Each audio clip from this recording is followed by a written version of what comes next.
Thank you, Melissa, for being here today. Welcome to Reinvented. This is the space where we get help and heal and transform our lives in the best, most magical ways. And you have such an incredible story. And it almost feels wrong to even just call it that. It's like you have experienced what some might refer to as the biggest, worst nightmare. And the way that you have come out of it and how you've become the woman that I'm sitting across from today is really nothing short of absolutely extraordinary. Thank you. So thank you for being here. Oh, it's a true honor. And I've been drawn to you, your energy, the moment I met you. And it's an honor to sit with you here today, to be able to have a platform and share my story, because that's exactly it. I know I went to very dark places, and my family as well, but I can provide that hope that you can get out. And there are tools in my tool belt that I want to share. And a lot of it too, I can maybe nudge someone to start doing that work now and maybe learn from me, my story, or maybe they'll relate a lot to my husband as well. Yeah. And also maybe give them tools for how to help with their children, if they're navigating grief. You know, I love that. So tell me and tell our audience, for those who don't know your story just yet, who was Melissa 5 years ago? Oh, that's a good question. I like that. Yeah, 5 years ago, I was living in Wasilla, Alaska, and my husband, Scott Methvin, he was a dentist, and we had our dental practice. I have 2 kids, Mateus and Sophia. They're now 9 and 11, but 5 years ago, I was lonely. In your marriage? In my marriage. I was very, very lonely. I felt very stuck. Almost, I couldn't get out. I felt like there was almost a prison. I didn't know what to do anymore. And I was keeping busy in working, making sure I'm providing for my kids and keeping them busy with the play dates, continuing this facade and hiding behind my smile. But ultimately what I was hiding, the reality, was my husband was addicted to opioids. My husband was addicted to porn. My husband was now an alcoholic and having affairs. I know that for me, seeing that truth was really hard, and I kept on just escaping it by creating this illusion that we're going to be okay. There's always hope, because my husband was very functional. He was still working, and he too was hiding behind his smile. He was an excellent dentist. He was an excellent friend. At that point 5 years ago, he was, as for his family, he was distant. He was not there. He was not the Scott that I married anymore. I couldn't even recognize who he was. But I felt very, very stuck, because I had felt that I had been there supportive, being that compassionate wife, and say, well, let's seek some help. Let's go see a counselor. Let's exercise together. Let's go for a walk. Let's go outside. We had a big community of friends and just lean on each other. But I felt it was always a pushback and a pushback. So then I felt really stuck. Didn't know what else to do anymore. And at this point as well, even though I was working, I was just making ends meet. So I was kind of like, well, I'm not saving enough that if I can leave the marriage, I don't even know what I can afford at this point. So financially, I felt very stuck. And I know a lot of women feel that way when they know this is kind of toxic for them, where to stay. But when you have 2 young children and you look around how much rent is, how much everything is, it's like, how am I going to make ends meet? And then for my husband was these highs and lows. So when there was a high, I had a hope that we can get through this. And I had become so independent to a fault where so strong was like a badge of honor. I can do it all on my own. Yeah, I feel that. Yeah, I could take care of the whole household. I can drive the RV. I can go fix things in the house. Like I could do all the manly things, and I can, so I would get the kids ready for school. I'd go to work. I'd check out right at 3 to go pick up the kids from school, make dinner. And it just propelled. Just doing it all. Just doing it all. And I thought, well, I'm so, this is because that's great. what we're taught. Like this generation of women, we're doing not only what our grandmothers were told they had to do, but also what they weren't allowed to do. But instead of delegating some of these tasks out and admitting that maybe we don't have to do it all the time, we're absorbing all of that. Yeah. Well, and I felt the few times I would ask for help, it'd be like, well, I'm too tired, or this and that. So it was just coming back. So it's just easier to do it myself. Sure. And I truly knew that staying was starting to cause trauma. My kids saw very well that Dad was not well. And he was staying in his own room, so we had separate rooms. And that room was garbage everywhere. There was medicine bottles everywhere.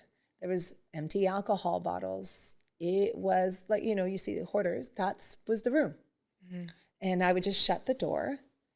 I am very organized and I like a clean home. So the rest of the house could look really clean. So I just shut that door. Didn't want to see it. Yeah. And it was hard to see him fall and I didn't know what else to do. And I really now wish I would have called upon an army to come help. But again, I was so ingrained in doing it all on my own. So asking for help was also really hard. And also, we lived in a small town and he was a dentist and he was well thought of. You don't want to send off the flares. Yes. Yeah, for sure. I don't want sabotage his career and his, sure. What he had established. I wanted him to seek help and he can do it on his own and come back. But I didn't want to tell the whole town. It's a small town. And then what happens, for him. And so it was really confusing as to how to handle, what was unfolding in front of me. So I just continued what I knew to do best, is to hide behind my smile. And I still remember in the kitchen where I spent so much of my time cooking, cleaning. And I had this little quote, it says, change your thoughts, change your mind. And I think it's Wayne Dyer who says that. And I kept on going, okay, I have a beautiful house, I have a car. Right. Gratitude. Right. Gratitude. I'm like, I have everything that I've always wanted. Oof. Right? I have everything. So provided for. We travel, but I'm so lonely. I've lost my light. I've lost a lot of things I really enjoyed doing. And I didn't have a husband. I remember telling him, I said, I'd rather we sell everything and have you back.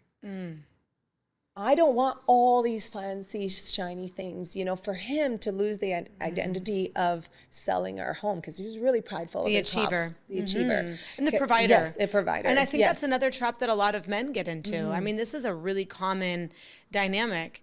There's this perspective and this preconceived notion of what success looks like and what happily ever after is supposed to be. Yes. And so nobody ever talks about, when you get to happily ever after, what do you do next? Yeah. Like, how does ever after keep evolving? Yeah. And how do we make sure that we build an ever after that's real and authentic and rooted in connection and, And he couldn't even enjoy it. I was like, well, what's the whole point of all having that? And then I would get the answer, I can't make, he would a lot of times be like, it can't seem like it's enough. I'm like, yeah, because those things is not what I want. I want husband and a father that's there. Yeah. I don't want the big house. He was very prideful that the 50 acres, a beautiful view of Alaska, the dental practice, condo at a ski resort, condo in Maui. But I said, we don't need all those things. I want you. What's the point of working all these hours and then you come home and you have nothing? You're so depleted. Wow. And that was really a thing too. It became, it's more at the office than at home. And when he is home, He has nothing else to give.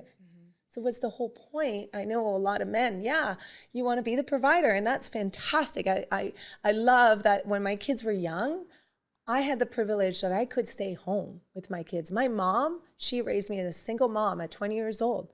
She did not have that privilege. So for her, I knew I was so grateful. I did not take that for granted because my mom's like, wow, I know how hard my mom had to work. Yeah. And so I took pride that I could take that time. I did go back to work, but when they were really little, that was so important for me to be there. Which I think is why it's so hard for so many of us women to sound the alarms when things are no longer feeling aligned or fulfilling. And when we get sort of that about face where we're forced to see what we have been trying to not see or what we've been really working hard to avoid. So you had a place in Maui. You go to Maui often for family vacations. Yes, we do. Yeah, his dad, my husband's dad, also had a place. He had grown to go there all the time, and his dad was diagnosed with terminal lung cancer, and his last dying wish was to go to Maui, the entire family to go there. So we fly to go there, but at this point, my husband is definitely struggling. He was also in a lawsuit for 7 years, and we fly there, and I could tell he's having a hard time seeing his dad, on his last days. And I remember that Monday, that Monday he had learned that we lost a lawsuit. Now give me a timestamp. So Yes, this is how many years ago? So March 2022. So we are all there as a big family, all the cousins, all the kids. And on that Monday, I think it was March 8th, 2022, he learns that we lost a lawsuit of 7 years. And he was so upset. I still remember I had drove to this clinic to pick up an oxygen tank for his dad because at this point he couldn't breathe very well. So I had driven with my son to go pick that up. And I come back into our condo and I'm looking for Sophia. So my daughter's 8 at that point. And I can't find her anywhere in the condo. It's just a 1-bedroom condo. And I find her on this teeny balcony hiding in a corner, and she's so scared. And I said, what is happening? But then I hear Scott. He's on the phone, and he's yelling, and he's so angry. He had lost.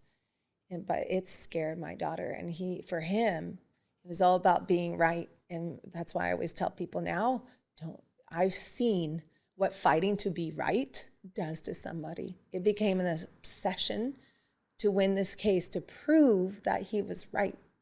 But I remember going, we gotta let it go. I believe so much in just letting that go, and the universe will take care of it. Yeah. We're gonna be so much better if he just let that go. Yeah. But the ego comes in and he's like, no, I wanna be right. I wanna prove that I'm right. But it was such a detriment to his health. It became an obsession, talking to the police, the lawyers, all the things. It was every day, even at work, because I work as a dental hygienist with him. There'd be patients waiting for him in the chair, and he'd be on the phone calls with lawyers, and he'd be late. It became an obsession to win. And that's why I always say to people, this is not worth your health. And it was it affected him in all ways. His mental health, his health as well just kept on diminishing. Heart health, ended up with diabetes, ended up, it just progressed. Yeah, body keeps the score. Oh, it definitely, I love, that's one of my favorite books. Yeah. And so he was livid. So that was March 8th. And the next day, his dad was getting closer to his last days. But all of a sudden, he's like, no, I want to go back to Oregon where he had his home because his dog was there. He's like, I want to go back to Oregon. And we're like, okay, we'll pivot and we'll arrange all the flights for you to fly. You're going to need a couple oxygen tanks to make it back to Oregon.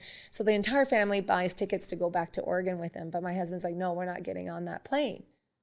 And I was like, we need to be there. We need to help, your mother-in-law and not your mother-in-law, your stepmom, and we need to be on that plane with your brothers and sisters and everybody. But he didn't want to go. But then I realized he's so struggling. He can't be beside his dad. He can't see him. So we bring them to the airport, and I know my husband he had said his last goodbyes to his dad, and I had never seen my husband cry, but he did that day. He was hurting. He was in so much pain. Yeah. And I remember going back to our condo and just loving on him and, you know, realizing that he needs the care now. Yeah. You know, we were caring for his dad, but he needs the care. Yeah. It's just too hard for him. And so this is March 9th, I'm getting confused with my timeline, but it doesn't matter. But then I said, you know, we're just going to love on him. He just needs that space, and whatever he wants to do for the next day, just day by day. Well, the next day he gets up and he says, let's go to Lanai. There's a little island off of Maui. We'll take a ferry. We know some friends there, and let's go visit them. I'm like, oh, really? Okay, sure. I'm like, if we're okay not doing anything, you don't have to do this for us. He's like, no, I want to go. I'm like, okay. So we go and take this little ferry and we go to Lanai and we meet our friends and we have the most beautiful day. Yeah. We snorkel and Scott is smiling.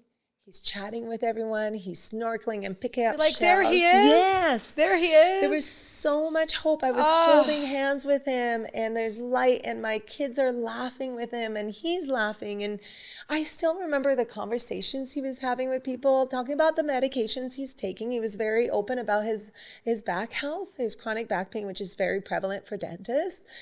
And a lot of times he says, oh, I'm taking this one. I think it was Cymbalta. He says it's for nerve damage, and it's also an antidepressant, but I don't take it for that. It was so hard. Like, for he him to needed say. people to know that he wasn't Yes, depressed. yes. But he's suffering too. No, he was suffering. He was suffering, and so much on his own. He really hid how much he was suffering. When I think of that day, how there was so much hope. We're saying goodbye to everyone on the ferry and go back, and I'm feeling so much joy. I'm like, oh my gosh, I have him back. And even on the ferry, he tells me, because he was really adamant of never going to therapy. Like, he did not want to go to therapy. But he says, why don't we buy marriage books and read a chapter every night when we get home? Wow. And let's do that. And I'm like, I'd love to. You know, I said, yes. Do you think he meant that? I think so. I think he did. I think he dreamt of us growing old together and having this beautiful family that we always talked about. We always talked about growing old and what we wanted for our kids. We loved that we were raising them on kind of farm. You know, we had chickens, we had the greenhouse. We wanted that dream. We really did. And grow old together. And so I believed him. We went back to our condo. I cooked a steak dinner, and there was so much joy. We were all there. We hadn't had a family dinner together, united, for a very long time. Oftentimes I ate dinner with me and the kids. Yeah. Because he'd lay down in bed the whole time. So there was so much hope. Now the day before, I wake up, and actually I remember now very vividly, that night he did not sleep. He was up all night because we were all in one room. You know, it's a 1-bedroom with 2 queen. So we're all sleeping there. And he was up constantly. And I remember going almost like kind of annoyed, like, what are you doing? You know, what are you doing? Go to bed. Sure. And he was up all night. And the next morning, the energy shifted so much. I felt that darkness. I really did. But I also saw him in front of the phone thinking, well, he's dealing with the lawsuit. We have to pay the money a certain amount of time. And he's dealing with all of that. So that's where I'm seeing the frustration is at. And I know he also likes to do jiu-jitsu. And he had a personal trainer in Maui that he liked to go for an hour. And I said, well, why don't you go there for an hour, you know, release some steam? And he's like, okay. And I said, I'll take the kids on the beach, you know, while you go and do that. And so I leave with the kids to go to the beach thinking he's going to go to jiu-jitsu. And while I'm on the beach, I know this is, you know, God, angels, I can remember the wave that I felt, this nudge. It was a wave that went over me, that I felt this intensity that I needed to grab my phone and text my husband. So I grab my phone, I text my husband, I say, I just wanted to tell you that I love you and thank you for yesterday. We had so much fun, and I just want to thank you, and that we love you. And the next text, all he said was, don't come up, send security. That was it. I had never, ever heard him say anything close like that he needed help, that he was in this much pain. So I believed it. Yeah. And I said, don't do anything to hurt yourself. I'm coming up right now with the kids. And I thought, if I said I'm coming up with the kids, because he said send security, he didn't want me to see what was going to happen. He's not going to do anything, is what my thought was. Sure. And I told the kids, and they got out of the water so fast. I said, Dad is sad, we got to go. And we did. They came out of that water, and within 5 minutes, we were out there. And I before I went into the condo, though, I left the kids on the hallway, and I did pray. I did pray because I didn't know what I was going to walk into there. So I did ask for God's protection for whatever I was going to see. And I walked in there, and I don't wish this on anyone. I know whenever I meet somebody else that they tell me they've lost someone and died by suicide, and they were the one who found their person, their loved one. Yeah. That's an invisible line right there where I know what you've gone through. Wow. And I walked outside shaking because I had to go back. I went back to my kids. Sure. And I was shaking, and I called 911. But then when I had 911, I had this urge, I know how to do CPR. I know all this stuff. I just had an urge. I gotta try. I gotta try. And I gotta do everything that I can to save him. And I did go back in and did CPR until the paramedics arrived. And luckily, they arrived very quickly. And the minute that they took over with the CPR, I went running to my kids. I went running to them, and I didn't want them to see their dad in that way. That's one thing that was just, I moved on intuition. I knew seeing their dad like that was not what they needed. Sure. They were 6 and 8 years old. Yeah. So I took them both and went running. I went running to the only person I knew that was still there on the island, and that was Rodrigo. He works at the beach hut where we've known him for years. Sure. And his family.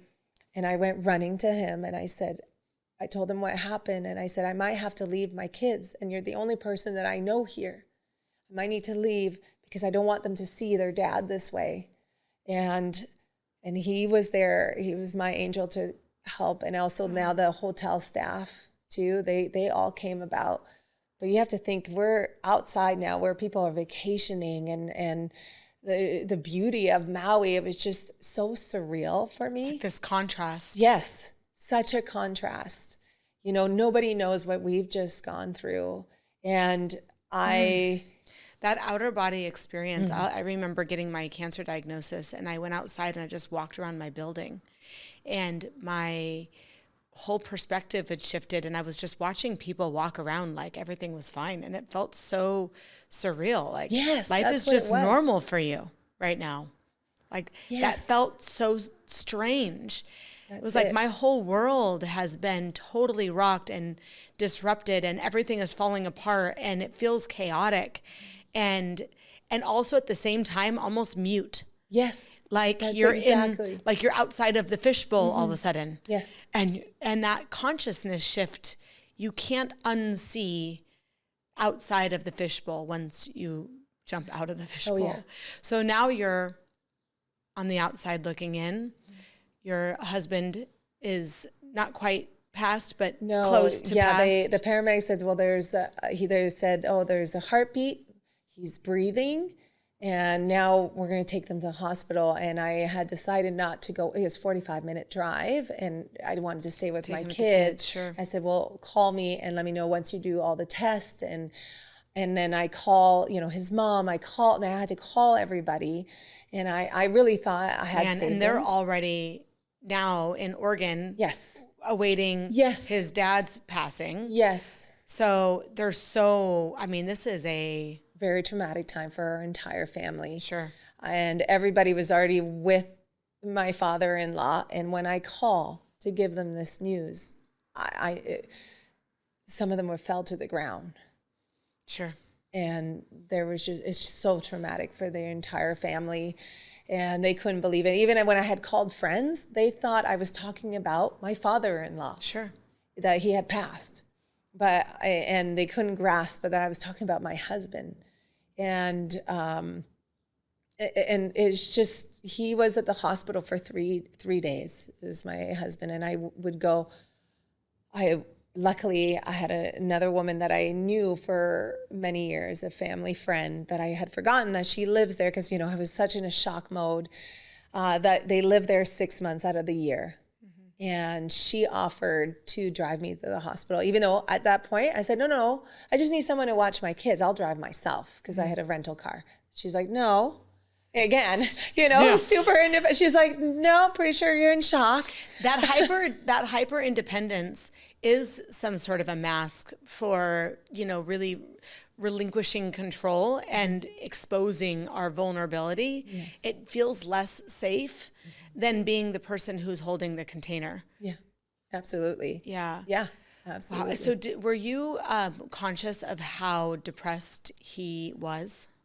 I mean, I knew he was struggling. I mean, now if I think back, yes, I could see it. I could see that darkness, that deep, but every time I would check in and ask him, how are you doing? I had asked him a year prior, I'm really worried about you. Do you have suicidal thoughts? I did ask him, and he said, no, I'm just really overwhelmed. I'm okay. And a lot of it was, once the lawsuit's done, we're going to be okay. We're going to be good. I'll be better. It was always leaning on that. And yeah, I was losing him.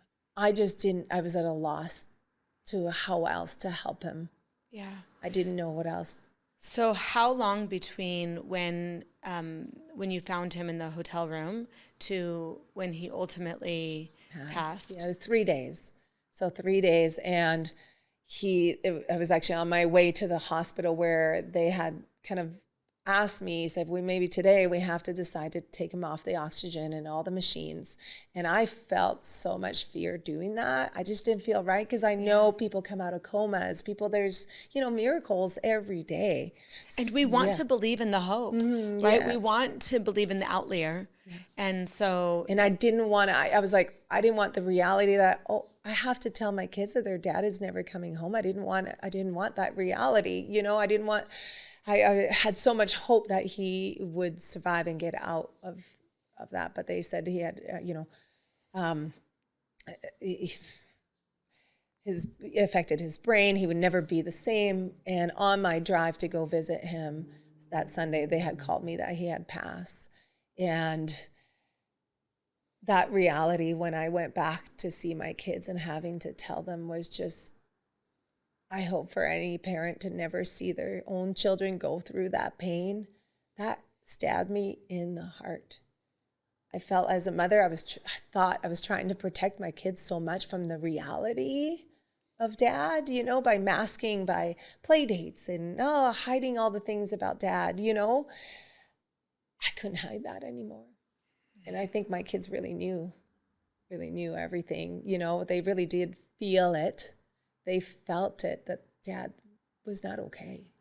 So once I told my kids that their dad had passed, that pain that they faced, they couldn't comprehend. They said, well, dad was sad because he's losing his dad. Well, now we're 6 and 8 years old and we're losing our dad. They couldn't comprehend. There were so many questions. They had thought somebody had gone to hurt, their dad. My daughter was adamant, Sure. like, no. They're creating the narrative. Stories. That Yes. makes more sense. I mean, that's what our kids do. They fill in the blanks. Mm-hmm.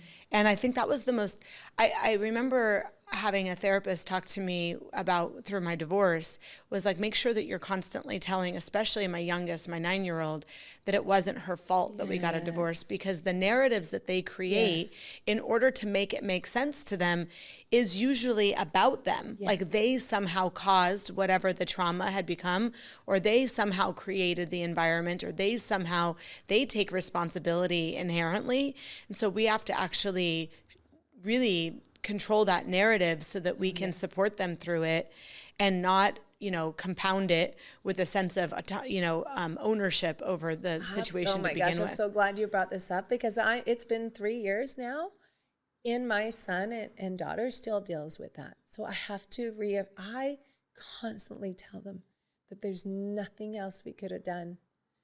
It's a brain illness. They know the word suicide. They know everything. Yeah, you've done such a beautiful job now turning, of course, that pain into purpose, right? Writing the book, The Truth Behind the Smiles, really exposing the secrets and the pain and the suffering that happens behind the scenes that we create in order to keep up with the narratives that we're telling. The suppression. I say suppression is the silent killer. It was in our story. And I love how you're really openly talking about suicide and really naming it. And I would say that you should shine a light on the shame. And there's so much shame in our families around suicide, around mental health, around addiction, that we tend to shove it under the rug in order to avoid the shame, but that only perpetuates and exacerbates what's causing the addiction or the pain to begin with. So massive kudos to you, and just my heart and soul is just so with you in support, just as you raise awareness to what so many families are experiencing behind the scenes. And, having somebody that I really struggled with depression and anxiety and really debilitating ideations not long after my divorce and my cancer diagnosis. And I think that if I had heard your story and the way that you talk about suicide and ideations and depression and addiction, I may have just felt more seen. Mm-hmm. And there's so much power in just liberating the truth. Yeah, because I do feel like my husband had so much shame. If he came out and said, I am addicted, I am this, he would lose that identity of the excellent dentist and this. So there's so much shame. But I always say, he would have led a legacy of courage and strength, and what would have been on the other side, because he was such a giving man. I could see so much for him. I get that. I really can relate in so many ways, where it took me a really long time. It was just a few months ago that I started openly talking about having ideations and being, in a really, really dark space. And really it started because I thought, if I went through it and I continued to struggle with depression, I mean, the highs are high and the lows are low. But I have now more tools and more capacity to work through them and to shift the narrative and shift the perspective and not get stuck into the suffering. Because I do feel like as soon as you go into that dark space, it actually becomes easier to slip into the dark space. So, and it's easy to get lost in the dark. And so I think more people understanding the tools and the ways that we can shift out of that, and how we can really control, the depths of despair. Yeah, your environment matters so much too. Our environment, our food, and this is another thing that we've talked quite a bit about. The effects that our food has on our emotional and mental health, the effects of our company and who we are connected with. Our lives and our lifestyles, right? Our drinking, noticing, just becoming more conscious of where we're fulfilling ourselves in unhealthy ways, or where we're letting unhealthy habits become unhealthy lifestyle, right? Where we slip up and maybe we sleep in a few days, and then before you know it, it's been a few months, and before you know it, it's been a few years, and you just start to slowly sort of let go. And I think just, again, teaching ourselves how to really connect with our mind and our body and our soul and check in and know how to keep ourselves elevated. Yes, that's how, for me, that's how I got into breath work. Once I moved here in Arizona, I started doing breath work. Actually, I had started through a counselor when I was in Maui, because before we flew back to Alaska, I was frantic to find a counselor for my kids, but the organ donor specialist is like, no, you're going to need one, and your kids will follow suit and co-regulate with you. And he taught me breath work. And so once I moved here, I continued. And now I'm breathwork facilitator because that is such a huge gift. I was able to process PTSD, so many repressed emotions. You know, I was never one to cry. Oh my gosh. Some breathwork sessions afterwards, just floods. Oh, same. Floods. Same. You know? And it's so uncomfortable when you're used to thinking that you're not a crier. Yes. You know, and then you just let go of the floodgates, and then all of a sudden it's like, actually, I am not only such a crier, I am constantly crying.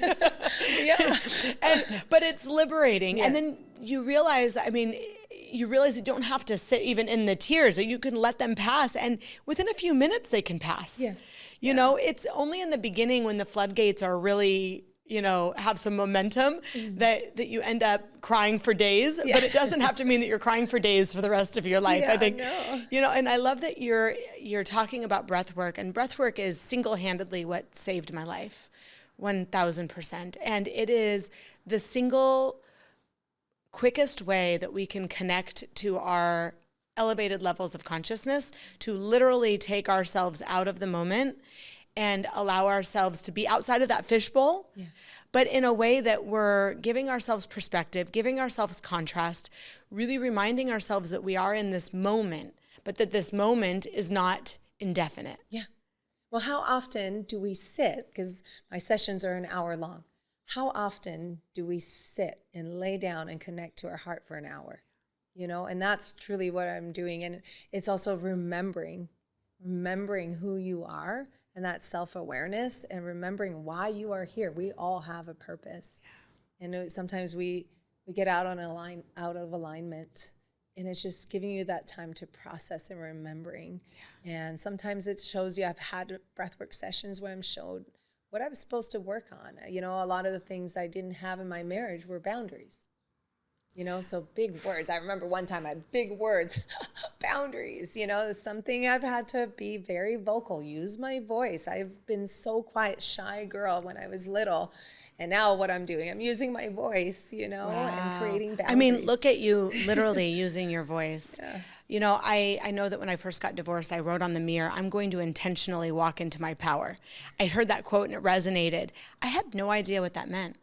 And in fact, I thought, as I reflected on it, that it meant I was walking into my autonomy, walking into my independence, walking into my badassery, walking into my life as an entrepreneur and a philanthropist. And again, all these nouns that I was compounding on one another because I was just changing one identity for another, right? And so really having to deconstruct that. And what I've really learned is that walking into my power meant walking into my peace. It meant walking into my softness. It meant walking into my acceptance of myself, even when I'm disappointing others, because I can't show up the way that they want me to. Oh, wow. Yes. And that there's so much power in just being, right? And really just being who you are. Sometimes I used to always feel bad. Sometimes I get burnt out socially. Yeah. And I detach, and you used to feel bad. I'm like, I gotta stay, or I'll drink more, and then I'll want to be there. But no, I just want to go for a walk. Yeah. I just want to read a book, but now I don't feel bad. I went camping this past weekend, and we were a big group. But oftentimes I retreat. I like to go for a walk. I like to go for a run. I like to read my book, and that's okay. I used to feel bad. So about liberating. That. Yes, it so is. So liberating. So tell me, Melissa Sue, who are you today? Today I feel peace. I feel very self-aware, and I very much live a life of intuition. That's what guides me forward, and I trust. When I hear something that that's put on my heart from God, I just trust it full-heartedly.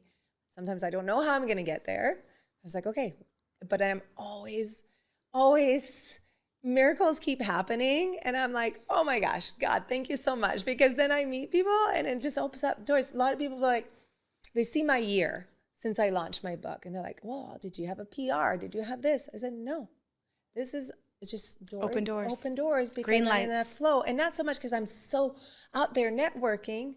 I'm actually doing more inner work, more meditating. I'm pretty, most morning, I meditate for 15, 20 minutes and sit in prayer. Yeah. And I see very clearly or ask, what's the most important thing I need to do today? Yeah. You know, what's the most important message? And sometimes that's just me connecting with my daughter, you know, because I could do all these things and be that for everybody else. But if my family's falling apart, I know that's not what it's about. Amen. So for the listener who is in the midst of a struggle, for the listener who is in the midst of the chaos, for the listener who is still suffering or maybe in the midst of a pivot, right? That's so hard to take that first step, right? Right. Yeah. So what do you wish you would have known in that moment where the shit hit the fan and everything was melting and falling apart, when you go back to Hawaii but without your husband, when you are rebuilding your life and figuring out how to support your family and really nurse your children back to health, what do you wish you would have known then? I would have known to trust that little intuition, that whisper, and speak it loudly and step forward with confidence. You know, it's hard to see your truth. But with that, I have so much peace. And ultimately, what do we want? We want more love, peace, joy. That's what I have now. True. When I smile because you've created it for yourself. Yes. And by connecting with what you want. With what I want. And being so truthful. Like my whole book was all my truth. So the more you remove that veil, that mask, and step into who you truly are without the shame, removing the shame, don't sit in the shame. You know, and give yourself great forgiveness. I always say forgiveness is a big one, mostly to yourself. And that's self-love. And start, I know when I moved here, I needed a lot of space. And I really did need to detach, not be completely, you know, removed from people, but just do that inner work. Like you had no choice, right? For that 1 week at the hospital. Well, when I moved here, that's what I felt I needed. I kept on telling my counselor that. I say, I feel like I need just space to go within, to hear myself, to process everything that I had gone through, and the inner child work, the parts work. You know, I dove into all the modalities, you know, and I still am learning because I am curious. It's an ever evolving process, right? You're never in enlightenment. Yes. You're constantly evolving into it. You're constantly living, you're experiencing, you're absorbing, you're boundarying, we're constantly working at it. And that's what's so beautiful about life is that the woman that I'm sitting across from right now is such an inspiration. It is so liberating, and just your truth allows others around you to also live in their truth. And there's nothing more powerful and more supportive and more enlightening than going through that darkness and being able to share how do we get out? How do we do this? Yes. The steps, the tangible tools, the practice. And the fact that you're now dedicating your life as an author, as a breathwork facilitator, as a coach, as a mentor, as a speaker, it's really just so incredible. Oh, thank you. Thank you. Because I do believe that if we do share our stories, like you're going to inspire somebody else, and it's that ripple effect. Right? Amen. So, amen. Thank you for having me. Where can our readers keep up with you and catch up with you and work with you? How can they find you? Yes. Well, I have a website, melissagratitude.life. And that's where I'll have the links to my book, also Breathwork. You can schedule with me there. And I'm on social media, and Instagram is Melissa_gratitude. As you could tell, the theme. Yes. I always wake up first thing you're grateful. There you go. Amen, sister. Facebook, YouTube, and then I also have a podcast as well called Not Alone with Melissa Sue Methvin on all the platforms where I share stories, the tools, because what I found is that there's synchronicities. If you speak to all the people that have gone through the dark and got out and they're in the light and shining right now, there's a common theme of what they had done. That's right. And that's what Reinvented is all about. Mm-hmm. It's taking the steps, it's finding the support, it's seeking the insight, It's being committed to your own evolution and to your healing, to your exploration, to your play, and ultimately to your alignment, where you can really set yourself free from the expectations and the obligations of the past and really into your life of purpose. And enjoy life. Amen. Yeah. Amen. Thank you for being here. Thank you. It was an honor.